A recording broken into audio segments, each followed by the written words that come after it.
നമസ്കാരം. ഇൻസിറ്റിവി വാർത്തകളിലേക്ക് സ്വാഗതം. ഞാൻ സിജി. ആദ്യം പ്രധാന വാർത്തകൾ. പാലിയേക്കരയിൽ ടോൾ പിരിവ് തിങ്കളാഴ്ച മുതൽ ഉപാധികൾ ഏർപ്പെടുത്തുമെന്ന് ഹൈക്കോടതി. Puthukkad Thekkethuravu railway gate autorickshaw ഇടിച്ച് തകരാറിലായി. മുപ്ലിയം ഉപ്പൂഴിയിൽ ശുദ്ധജല പൈപ്പ് പൊട്ടി വെള്ളം പാഴാകുന്നു. അടിയന്തരമായി പ്രശ്നം പരിഹരിക്കണമെന്ന് നാട്ടുകാർ.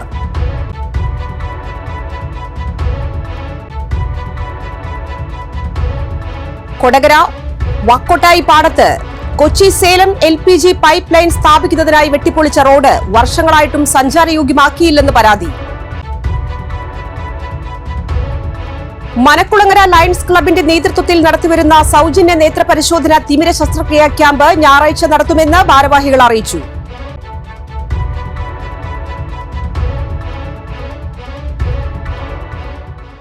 വാർത്തകൾ വിശദമായി. പാലിയേക്കരയിൽ ടോൾ പിരിവിന് തിങ്കളാഴ്ച മുതൽ ഉപാധികളോടെ അനുമതി നൽകുമെന്ന് ഹൈക്കോടതി. തിങ്കളാഴ്ചയോടെയാകും വിഷയത്തിൽ വിധി വരിക. ഇതോടെ ദേശീയപാത അതോറിറ്റിക്ക് നേരിയ തോതിൽ വിഷയത്തിൽ ആശ്വാസം വന്നിരിക്കുകയാണ്. പാലിയേക്കര ടോൾ വിലക്ക് തുടരുമെന്നായിരുന്നു കഴിഞ്ഞ ദിവസം ഹൈക്കോടതി അറിയിച്ചത്. ഗതാഗത പ്രശ്നം പൂർണ്ണമായി പരിഹരിച്ചില്ലെന്ന് കോടതി പറഞ്ഞിരുന്നു. ദേശീയപാതയിൽ ഗതാഗതക്കുരുക്ക് മുറുകിയതിനെ തുടർന്ന് ഓഗസ്റ്റ് 6 മുതലാണ് പാലിയേക്കരയിലെ ടോൾ പിരിവ് നിർത്തിവെച്ചത്. തുടർന്ന് പുനഃസ്ഥാപിക്കാൻ NHAയും കരാർ കമ്പനിയായ ഗുരുവായൂർ ഇൻഫ്രാസ്ട്രക്ചർ ലിമിറ്റഡും ഹൈക്കോടതിയെ സമീപിച്ചെങ്കിലും അനുമതി നൽകിയിരുന്നില്ല. അതേസമയം റോഡിന്റെ പണി പൂർത്തിയാകാതെ ടോൾ പിരിവിന് സമ്മതം നൽകുന്നത് പ്രശ്നം രൂക്ഷമാക്കും എന്ന് ആളുകൾ പറയുന്നു. ഒരുപാട് കാലത്തേക്കുള്ള ടോൾ അവർ പിരിച്ചിട്ടുണ്ടെന്നും ഇനിയും ജനങ്ങളെ ബുദ്ധിമുട്ടിക്കുന്നത് എന്തിനെന്നും ആളുകൾ ചോദിക്കുന്നു. എന്നാൽ ടോൾ പിരിവ് നിർത്തിവച്ചതോടെ കമ്പനിക്ക് വലിയ രീതിയിൽ സാമ്പത്തിക നഷ്ടം വന്നിട്ടുണ്ടെന്നും ജീവനക്കാർക്ക് പോലും ശമ്പളം കൊടുക്കാൻ ബുദ്ധിമുട്ടുണ്ടെന്നും കമ്പനി പറയുന്നു. പുതുക്കാട് തെക്കേത്തുറവ് റെയിൽവേ ഗേറ്റിൽ ഓട്ടോറിക്ഷ ഇടിച്ച് ഗേറ്റ് തകരാറിലായി. ഇടിയുടെ ആഘാതത്തിൽ ഗേറ്റ് ഉയർത്താനാകാതെ കുടുങ്ങി. വെള്ളിയാഴ്ച ഉച്ചയ്ക്ക് 12 മണിയോടെയായിരുന്നു അപകടം. റെയിൽവേ അധികൃതർ സ്ഥലത്തെത്തി മേൽ നടപടികൾ സ്വീകരിച്ചു. നന്ദിക്കര റെയിൽവേ ഗേറ്റും വെള്ളിയാഴ്ച രാവിലെ 8 മുതൽ രാത്രി 8 വരെ അറ്റകുറ്റപ്പണികൾക്കായി അടച്ചിരുന്നു. വരന്തരപ്പള്ളി പഞ്ചായത്തിലെ മുപ്ലിയം ഉപ്പൂഴിയിൽ ശുദ്ധജല പൈപ്പ് പൊട്ടി വെള്ളം പാഴാകുന്നു. നീലാണ്ടമ്പടിയിൽ നിന്നും നൂലുവള്ളിയിലേക്ക് പോകുന്ന റോഡിന് സമീപമാണ് പൈപ്പ് പൊട്ടിയിരിക്കുന്നത്. വെള്ളം പാഴാകാൻ തുടങ്ങിയിട്ട് മാസങ്ങൾ പിന്നിട്ടിട്ടും ഇതുവരെയും നടപടിയില്ലെന്നാണ് നാട്ടുകാർ പറയുന്നത്. 4 ഇടങ്ങളിലായാണ് പൈപ്പ് പൊട്ടിയിരിക്കുന്നത്. ലിറ്റർ കണക്കിന് വെള്ളമാണ് പാഴാകുന്നതും. ജലജീവൻ മിഷൻ പദ്ധതിയുടെ ഭാഗമായി സ്ഥാപിച്ച ശുദ്ധജല പൈപ്പാണ് പൊട്ടിയത്. വലിയ തോതിൽ വെള്ളം പാഴാകുന്നത് കാരണം വീടുകളിലേക്ക് എത്തുന്ന അളവും കുറയുന്ന അവസ്ഥയാണ്. ശുദ്ധജലം ലഭിക്കാതെ 20ഓളം കുടുംബങ്ങളും ബുദ്ധിമുട്ടുന്ന സാഹചര്യത്തിലാണ് വെള്ളം ആർക്കും ഉപയോഗമില്ലാതെ ഇത്തരത്തിൽ പാഴായി പോകുന്നത്. അടിയന്തരമായി പ്രശ്നം പരിഹരിക്കാൻ ഇനിയെങ്കിലും അധികൃതർ നടപടി സ്വീകരിക്കണമെന്നാണ് നാട്ടുകാരുടെ ആവശ്യം. കൂടാതെ നിരന്തരം വെള്ളം ഒഴുകി റോഡിന്റെ തകർച്ച വ്യാപിക്കാൻ സാധ്യതയുണ്ടെന്നും നാട്ടുകാർ പറയുന്നു. കൊടകര പഞ്ചായത്തിലെ വാക്കോട്ടായി പാടത്ത് Kochi Salem LPG pipe line സ്ഥാപിക്കുന്നതിനായി വെട്ടിപ്പൊളിച്ച റോഡ് വർഷങ്ങളായിട്ടും സഞ്ചാരയോഗ്യമാക്കിയില്ലെന്ന് പരാതി. കൊടകര പഞ്ചായത്തിലെ ചെറുകുന്നിനെയും ആളൂർ പഞ്ചായത്തിലെ ആനത്തടത്തെയും ബന്ധിപ്പിക്കുന്ന വാക്കോട്ടായി പാടത്താണ് പൈപ്പ് ലൈനിനായി പൊളിച്ച റോഡ് കുഴികളായി കിടക്കുന്നത്. ഇരു പഞ്ചായത്തുകളിലെയും ഒട്ടേറെ ആളുകൾ ആശ്രയിക്കുന്ന റോഡിന് കുറുകെയാണ് പൈപ്പ് ലൈൻ കടന്നുപോകുന്നത്. 5 വർഷത്തോളം മുൻപാണ് പൈപ്പ് ലൈൻ സ്ഥാപിക്കാനായി ഇവിടെ റോഡ് വെട്ടിപ്പൊളിച്ചത്. പൊളിച്ച ഭാഗം താൽക്കാലികമായി മണ്ണും കരിങ്കല്ലും മെറ്റലും ഉപയോഗിച്ച് മൂടിയെങ്കിലും ഇതിനു മീതെ ടാറിംഗ് നടത്തിയില്ല. ഇതുമൂലം തുടർന്നുള്ള വർഷങ്ങളിൽ മഴ ശക്തമായപ്പോൾ റോഡിൽ ഈ ഭാഗത്ത് കുഴികൾ രൂപപ്പെട്ട് യാത്ര ദുരിതമായി. കുഴികളിൽ വെള്ളം നിറഞ്ഞു കിടക്കുന്നതിനാൽ ആഴമറിയാതെ ഇരുചക്ര വാഹനങ്ങൾ ഇവിടെ അപകടത്തിൽപ്പെടുന്നത് പതിവാണെന്ന് നാട്ടുകാർ പറയുന്നു. എത്രയും വേഗം കുഴികൾ അടച്ച് റോഡ് യാത്രാ യോഗ്യമാക്കണമെന്നാണ് നാട്ടുകാരുടെ ആവശ്യം. മനക്കുളങ്ങര ലയൺസ് ക്ലബിന്റെ നേതൃത്വത്തിൽ നടത്തിവരുന്ന പ്രതിമാസ സൗജന്യ നേത്ര പരിശോധന തിമിര ശസ്ത്രക്രിയാ ക്യാമ്പുകളുടെ പരമ്പരയിലെ 187ാമത് ക്യാമ്പ് ഞായറാഴ്ച കൊടകരയിൽ GLP സ്കൂളിൽ നടക്കുമെന്ന് ഭാരവാഹികൾ അറിയിച്ചു. രാവിലെ 9 മുതൽ ഉച്ചയ്ക്ക് 12:30 വരെയാണ് ക്യാമ്പ്. വാർത്താ സമ്മേളനത്തിൽ P. Radhakrishnan, MR ആംസൺ, K. Sanjeev Menon, Anil Vadakkedath എന്നിവർ പങ്കെടുത്തു. കരുവന്നൂർ ബാങ്കിലെ പണം എന്ന് ലഭിക്കുമെന്ന് സുരേഷ് ഗോപിയോട് ചോദിച്ച പൊറത്തുശ്ശേരി സ്വദേശി വയോധികയ്ക്ക് കരുവന്നൂർ ബാങ്കിൽ നിന്ന് പണം ലഭിച്ചു. തനിക്ക് ആവശ്യമായ പണം കരുവന്നൂർ ബാങ്കിൽ നിന്ന് കിട്ടിയെന്നും പൊറത്തുശ്ശേരി കണ്ടാരം തറയിൽ പോയി സുരേഷ് ഗോപിയെ കാണുന്നതിന് പകരം ബാങ്ക് അധികൃതരെ കണ്ടാൽ മതിയായിരുന്നുവെന്നും ആനന്ദവല്ലി പറഞ്ഞു. മരുന്ന് വാങ്ങുന്നതിനാവശ്യമായ പണം ആവശ്യപ്പെട്ടാണ് ആനന്ദവല്ലി ബാങ്കിൽ അപേക്ഷ നൽകിയത്. ഇനിയും ആവശ്യപ്പെടുന്നതിനനുസരിച്ച് പണം നൽകാമെന്ന് ബാങ്ക് അധികൃതർ അറിയിച്ചതായി ആനന്ദവല്ലി പറഞ്ഞു. കണ്ടാരന്തറയിൽ പോയി സുരേഷ് ഗോപിനെ കണ്ട നേരത്ത് എനിക്ക് ബാങ്കിന്റെ ആളുകളെ കണ്ടിരുന്നെങ്കിൽ ഈ കാശ് പണ്ടേ കിട്ടിയേനായിരുന്നു. ബാങ്കിന്റെ ആളുകളെ കണ്ടു, എനിക്ക് കാശ് കിട്ടി, വളരെ സന്തോഷമായി. മരുന്ന് മേടിക്കാൻ കാശായി. ഇനി ആവശ്യമുള്ളപ്പോഴത്തേക്ക് അവരെ കണ്ടാൽ മതിയെന്ന് പറഞ്ഞു. ആനന്ദവല്ലി ചേച്ചിയുടെ വിഷയം ബാങ്കിന്റെ അഡ്മിനിസ്ട്രേറ്റീവ് കമ്മിറ്റിയുടെയും ചീഫ് എക്സിക്യൂട്ടീവ് ഓഫീസറുടെയും ശ്രദ്ധയിൽപ്പെട്ട മുറയ്ക്ക് ന്യായമായ പരിഹാരം കണ്ടതായിട്ടാണ് മനസ്സിലാക്കാൻ കഴിഞ്ഞിട്ടുള്ളത്. അതിന്റെ സന്തോഷം അവരും പങ്കുവച്ചതായി, ആനന്ദവല്ലി ചേച്ചിയും പങ്കുവച്ചതായി വാർത്തകളിലൂടെ അറിയാൻ സാധിച്ചു. അതേസമയം പ്രായമായ മനുഷ്യരോട് പൊതുസമൂഹത്തിൽ മാന്യമായി ഇടപെടാൻ കേന്ദ്രമന്ത്രിയും MP-യുമായ സുരേഷ് ഗോപി പഠിക്കണം. ഭർത്താവിന്റെ ജീവൻ നിലനിർത്താൻ വൃക്ക പകുത്തു നൽകാൻ ഭാര്യയുണ്ട്. പക്ഷേ ശസ്ത്രക്രിയയ്ക്കും തുടർച്ചയ്ക്കും ആവശ്യമായ ഭാരിച്ച തുക കണ്ടെത്താൻ മാർഗമില്ലാതെ പ്രയാസപ്പെടുകയാണ് ഒരു നിർധന കുടുംബം. ഇരുവൃക്കകളും തകരാറിലായ നെന്മണിക്കര പഞ്ചായത്ത് 8-ാം വാർഡ് പാഴായി സ്വദേശി അക്കാളിപ്പറമ്പിൽ 53 വയസ്സുള്ള ശ്രീനിവാസനാണ് ഉദാരമതികളുടെ സഹായം തേടുന്നത്. വാർക്ക തൊഴിലാളിയാണ് ശ്രീനിവാസൻ. അധ്വാനത്തോടൊപ്പം ഭാര്യയും 2 മക്കളുമടങ്ങുന്ന കുടുംബത്തിന്റെ ജീവിത നിലവാരം മെച്ചപ്പെടുത്താൻ ഒരു തട്ടുകടയും ഇവർ നടത്തിയിരുന്നു. ജീവിതം കരിപിടിപ്പിക്കുന്നതിനിടയിലാണ് വൃക്കരോഗം വില്ലനായി എത്തുന്നത്. ജീവൻ നിലനിർത്താൻ അടിയന്തരമായി വൃക്ക മാറ്റിവെക്കണമെന്നാണ് ഡോക്ടർമാരുടെ നിർദ്ദേശം. നിലവിൽ പുതുക്കാട് താലൂക്ക് ആശുപത്രിയിൽ ആഴ്ചയിൽ 3 തവണ ഡയാലിസിസ് ചെയ്താണ് മുന്നോട്ടു പോകുന്നത്. ഭാര്യ ബിന്ദു തന്റെ വൃക്കകളിലൊന്ന് ശ്രീനിവാസന് പകുത്തു നൽകാൻ തയ്യാറാണ്. പക്ഷേ ശസ്ത്രക്രിയയ്ക്കും തുടർ ചികിത്സകൾക്കുമായി 35 ലക്ഷത്തോളം രൂപ ചിലവുണ്ട്. ഈ തുക എങ്ങനെ കണ്ടെത്താനാകുമെന്നറിയാതെ വലയുകയാണ് ഈ കുടുംബം. ശ്രീനിവാസന്റെ ചികിത്സയ്ക്കായി KK Ramachandran MLA, Nenmanikkara panchayat president TS Baiju എന്നിവർ രക്ഷാധികാരികളായി ചികിത്സാ സഹായ സമിതി രൂപീകരിച്ചിട്ടുണ്ട്. തൃശൂർ ജില്ലയിലെ നന്മണിക്കര വില്ലേജ് പാഴായി ദേശത്ത് അക്കാളിപ്പറമ്പിൽ ശ്രീനിവാസൻ ചികിത്സാ സഹായത്തിനു വേണ്ടിയുള്ള ഒരു അപേക്ഷയാണ് ഇതിലൂടെ ലക്ഷ്യം വയ്ക്കുന്നത്. വളരെ നിർധന കുടുംബമായതുകൊണ്ട് 10-30 ലക്ഷം രൂപ ചിലവ് വരുന്ന ഈ ചികിത്സ സ്വന്തം നിലയ്ക്ക് നടത്താൻ കഴിയില്ല. അതുകൊണ്ട് ചികിത്സാ സഹായം നൽകാൻ കഴിയുന്ന വ്യക്തികളിൽ നിന്ന് ആത്മാർത്ഥമായ സഹായം ലഭ്യമായെങ്കിലേ ജീവൻ നിലനിർത്താൻ കഴിയുള്ളൂ. അപ്പം അതുകൊണ്ട് ഈ കുടുംബത്തെ, ശ്രീനിവാസത്തിൻ്റെ കുടുംബത്തെ സഹായിക്കാനുള്ള ഈ ഉദ്യമത്തിൽ എല്ലാവരും പങ്കാളികളാകണം എന്നാണ് എനിക്ക് പറയാനുള്ളത്. നെന്മണിക്കര പഞ്ചായത്ത് വാർഡ് 8 പാടായി പ്രദേശത്ത് താമസിക്കുന്ന ശ്രീനിവാസൻ അക്കാളിപ്പറമ്പിൽ എന്ന് പറയുന്ന ചേട്ടൻ ഇപ്പോൾ കിഡ്നി മാറ്റിവെക്കേണ്ട അവസ്ഥയിലാണ്. ഇപ്പോൾ ഒരു വർഷത്തിന് മുകളിലായി ഡയാലിസിസ് ചെയ്തുകൊണ്ടിരിക്കുകയാണ്. അപ്പോൾ ഇനി അത് തുടർന്ന് ഡയാലിസിസ് നിൽക്കില്ല, നമുക്ക് കിഡ്നി മാറ്റിവെക്കണം. അപ്പോൾ സാമ്പത്തികമായി വളരെ പിന്നോക്കം നിൽക്കുന്ന കുടുംബമാണ് അവർ. അപ്പോൾ ഭാര്യ അതിന് കിഡ്നി നൽകാൻ തയ്യാറാണ്. അപ്പോൾ അതിനു വേണ്ടി എല്ലാവരുടെയും സഹായം അഭ്യർത്ഥിക്കുകയാണ്. വേഗം തന്നെ മാറ്റിവെക്കണം എന്നാണ് ഡോക്ടറുടെ നിർദ്ദേശം. അപ്പോൾ അതിന് നല്ലവരായ എല്ലാ നാട്ടുകാരുടെയും സഹായം അഭ്യർത്ഥിക്കുന്നു. വളരെ നിർധനരായിട്ടുള്ള കുടുംബമാണ് അക്കാളിപ്പറമ്പിൽ ശ്രീനിവാസൻ്റെ. അദ്ദേഹത്തിൻ്റെ ചികിത്സ ഏകദേശം 1 വർഷക്കാലമായി തുടർന്നുകൊണ്ടിരിക്കുകയാണ്. സാമ്പത്തികമായി ഇപ്പോൾ തന്നെ ഏറെ ബാധ്യതയിലാണ് ഈ കുടുംബം. ബാങ്ക് വായ്പ ലഭിക്കുന്നതിന് റെയിൽവേയോട് ചേർന്നാണ് ഇദ്ദേഹത്തിൻ്റെ വീടും പുരയിടവും ഇരിക്കുന്നത്. അതുകൊണ്ട് തന്നെ ബാങ്കിൽ നിന്ന് വായ്പ ലഭ്യമാവുകയില്ല.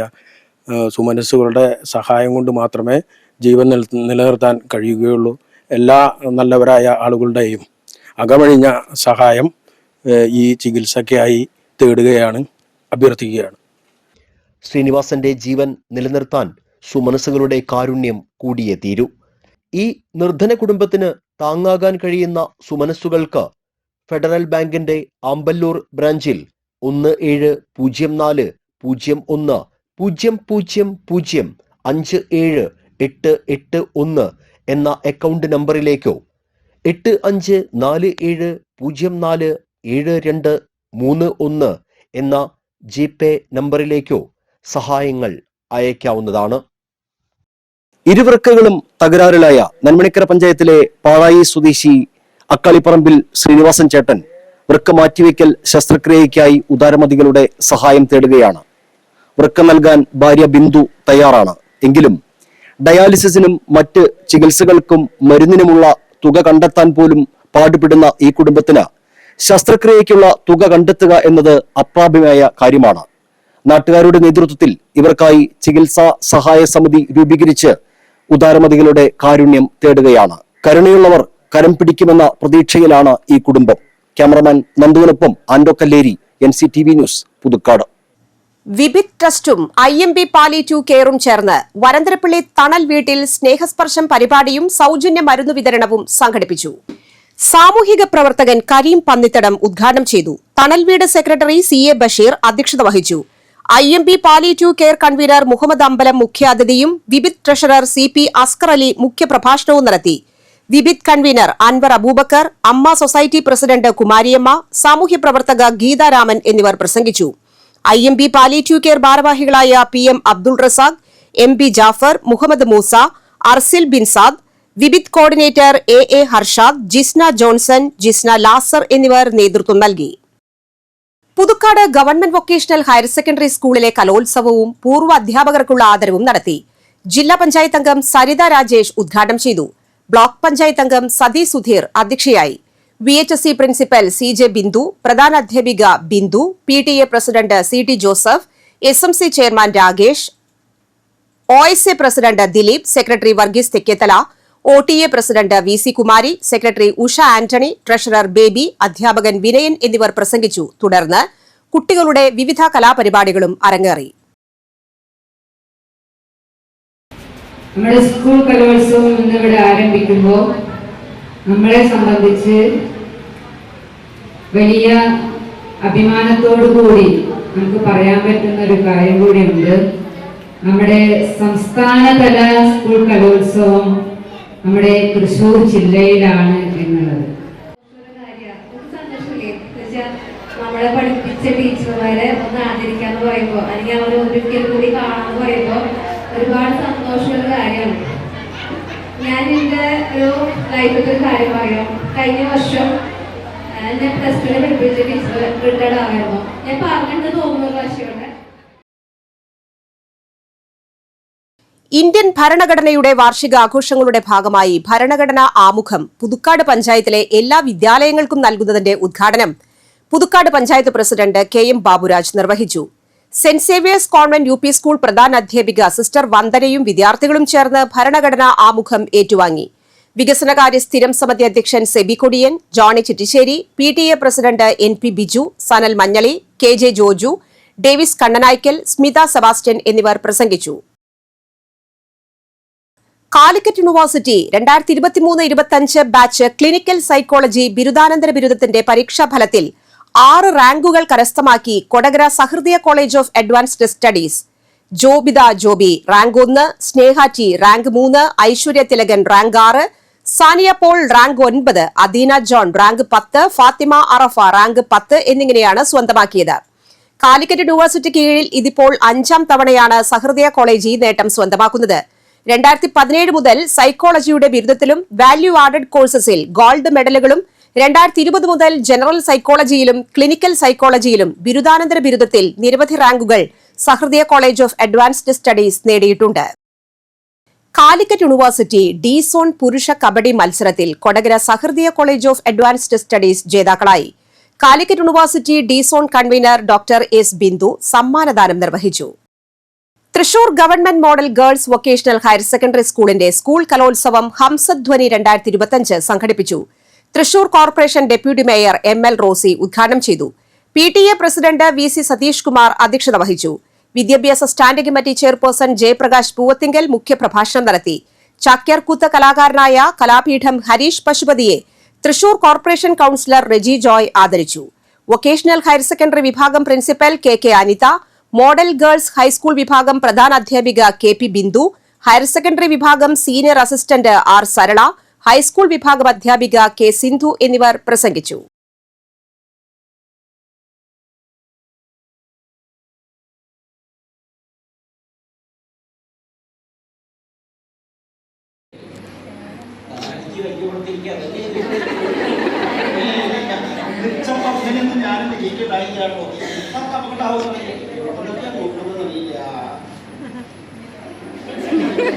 കെട്ടിയിരിക്കണമെന്നൊരു സമാധാനം.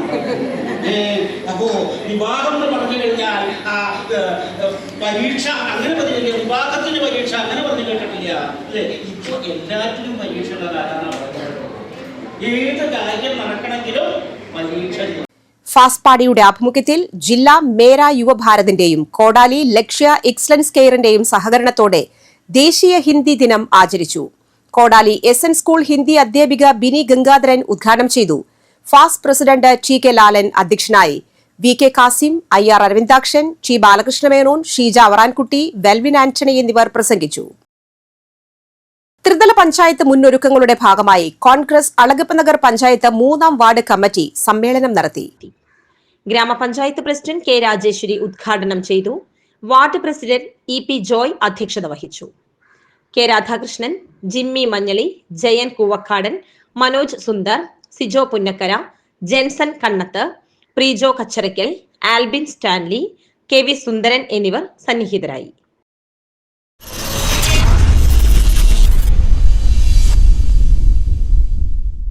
ഭക്ഷണം കഴിച്ചാൽ ഉടൻ വിശ്രമിക്കുന്ന ശീലം ഒട്ടുമിക്ക ആളുകളിലുമുണ്ട്. ഇങ്ങനെ ചെയ്യുന്നത് പല ദോഷഫലങ്ങളും ഉണ്ടാക്കും. റിപ്പോർട്ട് കാണാം. കഴിച്ച ഉടനെ ശരീരത്തിന് വിശ്രമം നൽകുമ്പോൾ ഭക്ഷണം ദഹിക്കുന്ന പ്രക്രിയ മന്ദഗതിയിലാവുന്നു. ആമാശയം, കുടൽ എന്നിവയിൽ നിന്നുമുള്ള രക്തപ്രവാഹത്തെ ശരീരം വഴിതിരിച്ചുവിടുകയും ഇത് രക്തത്തിലെ പഞ്ചസാരയുടെയും കൊഴുപ്പിന്റെയും അളവ് വർദ്ധിക്കാനും കാരണമാകുന്നു. ദീർഘനേരം ഇരിക്കുമ്പോൾ ശരീരം കുറച്ച് കലോറി മാത്രമേ ഇല്ലാതാക്കുകയുള്ളൂ. ഇത് ശരീരഭാരം വർദ്ധിപ്പിക്കുന്നതിനും ധമനികളിൽ അപകടകരമായ കൊഴുപ്പ് അടിഞ്ഞുകൂടുന്നതിനും കാരണമാകുന്നു. ഭക്ഷണത്തിന് ശേഷം ദീർഘനേരം ഇരിക്കുന്നത് രക്തത്തിലെ പഞ്ചസാരയുടെയും ഇൻസുലിന്റെയും അളവ് വേഗത്തിൽ ഉയരാൻ കാരണമാകും. രക്തത്തിലെ പഞ്ചസാരയുടെ അളവ് കാലക്രമേണ ഉയരുന്നത് രക്തക്കുഴലുകൾക്ക് കേടുപാടുകൾ വരുത്തുകയും വീക്കം വർദ്ധിപ്പിക്കുകയും ചെയ്യുന്നു. ഇത് ഹൃദയാഘാതം ഉണ്ടാകാനുള്ള സാധ്യത കൂട്ടുന്നു. ഭക്ഷണത്തിന് ശേഷമുള്ള നേരിയ ശാരീരിക പ്രവർത്തനങ്ങൾ ദഹനം മെച്ചപ്പെടുത്തുകയും രക്തത്തിലെ പഞ്ചസാരയുടെ അളവ് നിയന്ത്രിക്കുകയും ചെയ്യുന്നു. ഭക്ഷണത്തിന് ശേഷമുള്ള ചെറിയ നടത്തം ഇൻസുലിൻ സംവേദനക്ഷമത വർദ്ധിപ്പിക്കും. ഭക്ഷണത്തിന് ശേഷം വെള്ളം കുടിക്കുന്നത് ശീലമാക്കാം. ഇത് ആളുകളെ കൂടുതൽ തവണ സഞ്ചരിക്കാൻ സഹായിക്കുകയും അതിലൂടെ നേരിയ തോതിൽ ശരീരത്തിന് വ്യായാമം ലഭിക്കുകയും ചെയ്യുന്നു. കാലാവസ്ഥ.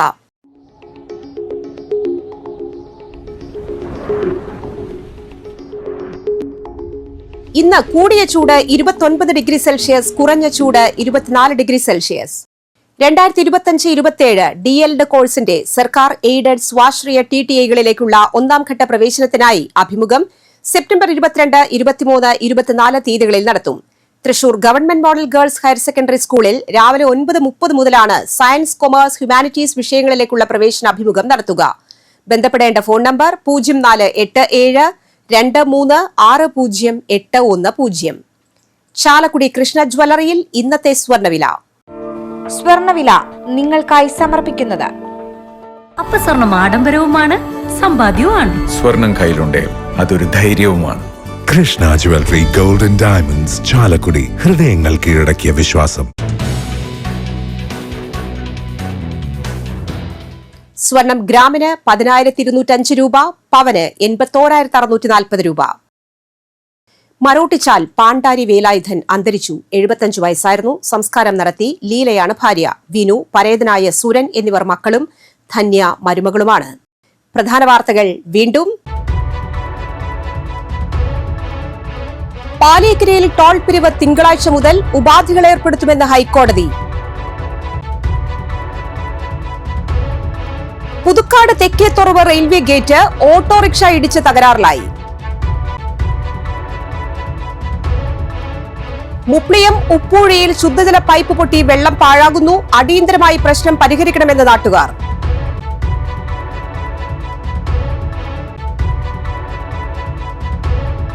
കൊടകര വാക്കോട്ടായി പാടത്ത് Kochi Salem LPG pipe line സ്ഥാപിക്കുന്നതിനായി വെട്ടിപ്പൊളിച്ച റോഡ് വർഷങ്ങളായിട്ടും സഞ്ചാരയോഗ്യമാക്കിയില്ലെന്ന് പരാതി. മനക്കുളങ്ങര ലയൺസ് ക്ലബിന്റെ നേതൃത്വത്തിൽ നടത്തിവരുന്ന സൗജന്യ നേത്ര പരിശോധന തിമിര ശസ്ത്രക്രിയാ ക്യാമ്പ് ഞായറാഴ്ച നടത്തുമെന്ന് ഭാരവാഹികൾ അറിയിച്ചു.